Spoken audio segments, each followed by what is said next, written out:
पूरे जो संविधान लिखा है A to Z वो बाबा साहब की ही देन है, बाबा साहब की दिमाग की उपज है। की जयंती इसलिए मनाते हैं क्योंकि वो दलितों का ही नहीं पूरे भारत के उद्धारक थे, नारी के मुक्तिदाता थे। उन्होंने संविधान, भारत को संविधान दिया और उनका 14 अप्रैल को जन्मदिन मनाया जाता है। वो पूरे वर्ष मनाया जाता है, 14 अप्रैल का महीना होता है, लेकिन उसमें मनाते ही हैं लोग अपनी अपनी जगह, लेकिन उसके माध्यम से भी पूरे भारत में मनाते हैं। बाबा साहब ऊपर आरोप लगता है कि बाबा साहब किसी एक विशेष जात का उन्होंने काम किया है। ऐसा जो कहते हैं वो गलत है। बाबा साहब अगर ऐसा करते तो उस समय दांतों के बीच में जीभ हुआ करती थी, विद्वान लोग हुआ करते थे, पार्लियामेंट में हर चीज का तर्क किया बाबा साहब ने और उनकी बात को सपोर्ट मिली है। तो साथियों, अगर वो बाबा साहब के साथ जितना जुल्म हुआ था, अगर वो भावना रखते तो संविधान में मानवता का जो अधिकार नहीं होता। वो तो कहते मुझे इतना सताया गया था, पर ऐसा नहीं, उन्होंने हर मनुष्य के लिए बराबरी का अधिकार लिखा है। जय भीम, मैं मेवालाल और आप देख रहे हैं बहुजन समय। साथियों, आज बाबा साहब अम्बेडकर का जन्मदिन पूरे देश में आज 24 अप्रैल है, लेकिन उनका जन्मदिन 14 अप्रैल को होता है, लेकिन अभी तक पूरे देश में मनाया जा रहा है। कब तक मनेगा? आज मैं सरोजी नगर डिपो के पास अम्बेडकर वाटिका है, वहाँ पर बाबा साहब का स्टैचू लगा हुआ है। तो हमारे साथ जो शख्स हैं, इनसे पूछूंगा कि आखिर आज 14 अप्रैल के बजाय आप 24 अप्रैल को बाबा साहब को मनाने का क्या कारण? सर, आपका परिचय सर। सबसे पहले मैं तहे दिल से बहुजन मीडिया का तहे दिल से धन्यवाद करता हूं, मुझे बोलने का मौका दिया। मेरा नाम बोधाचार्य गंगासागर, समता सिंह दल का राष्ट्रीय उपाध्यक्ष और इस वाटिका का छोटा एक कार्यकर्ता भी हूं, जो 35 साल पहले इस वाटिका से थोड़ा जुड़े थे। हम नेतई नगर में रहते थे।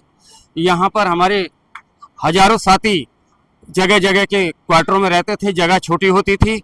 ये सौभाग्य से SC ST OBC residence welfare association थी, उसके माध्यम से यहाँ बैठा करते थे और ये मंत्री जी अजय माखन जी के माध्यम से ये प्रोग्राम जो हमारा प्रतिमा का भवन का लगा और उसके बीच में बीजेपी के कार्यकर्ता हमारे तंवर साहब आए और आज 14 अप्रैल की बात रखी है। बाबा साहब का पूरे वर्ष 24 ही नहीं, पूरे वर्ष जन्मदिन मनाया जाता है, पूरे वर्ष। और आज भी कई जगह प्रोग्राम चल रहे हैं, लेकिन मुझे रात पता चला था बाबा साहब अम्बेडकर वाटिका में एक कार्यक्रम चल रहा है, मुझे बड़ी खुशी हुई।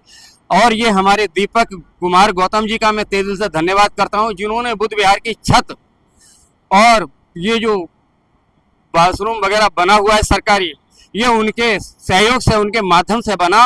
और हमारे बीच में जो अतिथि आए, मुख्य अतिथि माननीय दुष्यंत कुमार गौतम जी, उनका अम्बेडकर वाटिका की तरफ से तहे दिल से बहुत शुक्रिया अदा करता हूं, धन्यवाद करता हूं, आभार प्रकट करता हूं। उन्हें अपना समय निकाला और इस वाटिका में जो योगदान देने के लिए उन्होंने अपना कार्यक्रम रखा है, मैं आभारी हूं उनका। और 24 अप्रैल पूरी भारत ही नहीं, दुनिया मनाती है बाबा साहब को, क्योंकि उन्होंने ऐसा कार्य किया है जो संविधान देश में चलता है, वो मानवता के आधार पर चलता है और उसमें केवल ऊंच नीच की भावना को दूर करके जो उन्होंने एक सद्भावना मार्ग रखा है सबके बीच में, इसलिए लोग मनाते हैं, क्योंकि उसमें कोई भी आडंबर नहीं है। इससे ज्यादा मैं कुछ नहीं कह सकता। आपका बहुत बहुत धन्यवाद, शुक्रिया। तो दोगे, उसके पहले मैं चाहूंगा कि आज 24 अप्रैल का मनाने क्या तुक है? तो बाबा साहब तो 14 अप्रैल को पैदा हुए थे। ऐसा है, इस मामले में हमारे दीपक कुमार जी हैं, उन्होंने मंत्री जी से समय लिया होगा और 24 का जो टाइमिंग बना है, मुझे भी रात ही पता चला था, मैं आया आपके बीच में। तो 24 का, वैसे तो 24 सितंबर का था प्रोग्राम, वो जो है तो बाबा साहब जयंती मनाने की क्या जरूरत है? क्यों मनाते हैं जयंती? इसलिए मनाते हैं क्योंकि वो दलितों का ही नहीं, पूरे भारत के उद्धारक थे, नारी के मुक्तिदाता थे। उन्होंने संविधान, भारत को संविधान दिया और उनका 14 अप्रैल को जन्मदिन मनाया जाता है। वो पूरे वर्ष मनाया जाता है, 14 अप्रैल का महीना होता है, लेकिन उसमें मनाते ही हैं लोग अपने अपनी जगह, लेकिन उसके माध्यम से भी पूरे भारत में मनाते हैं। बाबा साहब ऊपर आरोप लगता है कि बाबा साहब किसी एक विशेष जात का उन्होंने काम किया है। ऐसा जो कहते हैं वो गलत है। बाबा साहब अगर ऐसा करते तो उस समय दांतों के बीच में जीभ हुआ करती थी, विद्वान लोग हुआ करते थे, पार्लियामेंट में हर चीज का तर्क किया बाबा साहब ने और उनकी बात को सपोर्ट मिली है।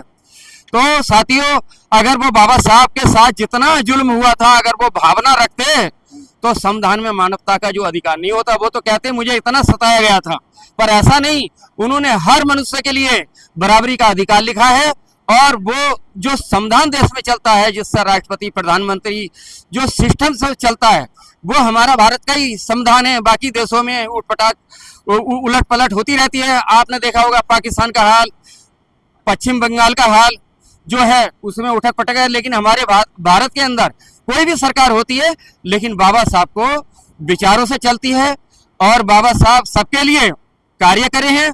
उसमें कोई एक जाति विशेष नहीं है, लेकिन छोटे लोगों को इसलिए उन्होंने हक दिया था कि ये भी अपने पैरों पे खड़े हो जाएंगे तो ये पढ़ लिख करके कुछ अधिकारी अपना पद ले सकते हैं, कोई जिम्मेवारी ले सकते हैं। एक लास्ट सवाल सर, क्या आप भी मानते हैं कि बाबा साहब ने संविधान नहीं लिखा है? ऐसा गलत है। बाबा साहब ने संविधान लिखा था, 7 आदमियों की कमेटी थी जिसमें 4-5 लोग जो है उसमें थे ही नहीं, ये तो सारी संसद बताती है। बाबा साहब ड्राफ्टिंग कमेटी के चेयरमैन थे, और हमारे पूर्व राष्ट्रपति जो रहे थे राजेंद्र प्रसाद, उन्होंने धन्यवाद दिया है। प्रधानमंत्री जी ने, जवाहरलाल नेहरू जी धन्यवाद दिया है। जितने भी पूर्व रहे हैं उन्होंने उनको धन्यवाद कहा है। लेकिन आज के जो लोग कहते हैं उनका अपना कहना सही है, लेकिन हम इसका विरोध भी नहीं करेंगे, क्योंकि बाबा साहब के अलावा किसी में हिम्मत नहीं थी जो संविधान बना दे। तो साथियों, बाबा सत्य कहना विरोध है, ये उनका जो कहते हैं गलत है, वो हम उसका विरोध करते हैं। नहीं आप कर रहे हो कि हम विरोध नहीं करें, सत्य कहना विरोध है। सत्य कहना विरोध नहीं है। बाबा साहब ने संविधान बनाया और सभी देशवासी कहते हैं इस बात को। जो सत्य हमेशा सत्य होता है, झूठ को कितना भी छिपा लो, झूठ छिपता नहीं। तो साथियों, सत्य सत्य होता है और सत्य से कभी मुकरना नहीं चाहिए। जी सर, आपका परिचय सर? मेरा नाम राजेंद्र कुमार है जी, मैं इसी वाटिका से जुड़ा हुआ हूँ। क्या आपका क्या मानना है कि बाबा साहब ने संविधान लिखा है या और बी आर राव ने लिखा है? देखिए, बाबा साहब ने ही संविधान लिखा है। जो ड्राफ्टिंग कमेटी बनी थी, बाबा साहब इसके चेयरमैन थे, और जो बाकी जो लोग थे बहाना बनाकर वो घर बैठ गए थे। कुछ बीमार हो गए थे, कुछ विदेश चले गए थे, सारी जिम्मेदारी बाबा साहब के ऊपर आ गई थी। पूरे जो संविधान लिखा है A to Z वो बाबा साहब की ही देन है, बाबा साहब की दिमाग की उपज है। मानते हैं कि क्या देश में भेदभाव सब खत्म हो गया है? नहीं, ये भेदभाव खत्म नहीं हुआ, और ये भेदभाव इतनी आसानी से खत्म होने वाला भी नहीं है। इसके लिए तो सरकार को कोशिश करनी पड़ेगी, समाज को कोशिश जिम्मेदार नहीं है। समाज जिम्मेदार है, सबसे ज़्यादा समाज जिम्मेदार है। जो भेदभाव करे समाज करता है, लेकिन समाज को समझाने के लिए, समाज में नई जागृति लाने के लिए जो एफर्ट्स होने चाहिए वो हमें करने चाहिए। एक आम नागरिक के नाते आपसे पूछ रहा हूँ, आप क्या मत है? जैसे लोग कहते हैं कि अगर जात पात खत्म करना है तो रोटी बेटी का संबंध होना चाहिए, लेकिन जब आप रोटी बेटी को कहते हैं तो उनका कहना है कि आप लोग बेटी की बात तो करते हो लेकिन रोटी की बात नहीं करते। ऐसा है जी, पहले के समय में आज के समय में बहुत चेंज आ चुका है। अब जो है अपर समाज भी SC ST के साथ संबंध रखने में कोई गुरेज नहीं रखता। वो चाहते हैं कि आपस में संबंध हो। तो इसलिए जो पहले जो टाइम था ना, वो अब चेंज हो चुका है। जो अपर कास्ट वाले हैं वो भी समझ रहे हैं इस बात को। नहीं, वही तो कह रहे हैं सर, वही उनका यही तो कहना है कि आप लोग जो है ना, बेटी तो चाहते हो लेकिन रोटी नहीं चाहते आप। कुछ विकृत दिमाग के लोग होते हैं जो नहीं चाहते, बाकी जो हर आदमी यही चाहता है कि आपस में पढ़ा लिखा वो मान रहा है, पढ़ा लिखा है या जो समझदार है, जो सामाजिक उसमें रहता है, वो चाहता है कि आपस में संबंध हो और जो भेदभाव है ना ये खत्म हो। चलो ठीक है, तो देख सकते हैं किस तरह बातचीत रही हमारी। पद की नंबर बताएं, और आप कहाँ देख रहे हैं कमेंट में जरूर दिखाएं, लिखे। मैं मेवालाल, बहुजन समय, दिल्ली। आपको भी जय।